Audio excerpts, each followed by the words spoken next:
Hi everyone, খুব সহজ উপায় বানিয়ে নেব আজকে সকালের জলখাবার। প্রথমে দেখো সুজি নিয়ে নিয়েছি। সুজিগুলোকে ভালো করে ধুয়ে নিতে হবে। ধুয়ে নেওয়ার পরে সুজির মধ্যে দিয়ে দেব টক দই। এটা তোমরা বাচ্চাদের স্কুলের টিফিন হিসেবে দিতে পারো। এরপরে নিয়ে নেব কুচি করে রাখা টমেটো এবং গ্রেট করে রাখা বিটরুট।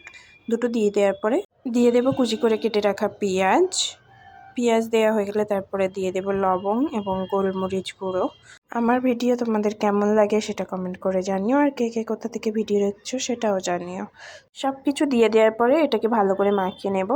ভালো করে এখানে মাখা হয়ে গেলে আমি এটাকে ঢেকে 10 মিনিট রেখে দেবো। 10 মিনিট ঢেকে রাখার পরে ঢাকনা খুলে এটাতে আমি দিয়ে দেব সর্ষের ফোড়ন দেওয়া হয়ে গেলে এটাকে আমি আরেকবার ভালো করে মেখে নেব। মেখে নেওয়ার পর এখানে একটা কড়াইতে হালকা তেল ব্রাশ করে তার মধ্যে ওটাকে দিয়ে দেব। দিয়ে 10 মিনিট এইভাবে কুক করে নেব। কুক করে নেওয়ার পরে এটাকে উল্টে আর একবার কুক করে নিয়ে প্লেটে পরিবেশন করব। এবার এটাকে আমি টেস্ট করে নেব। টেস্ট করে দেখলাম খুব সুন্দর হয়েছে। তোমরাও জানিও কেমন হয়েছে। বাই।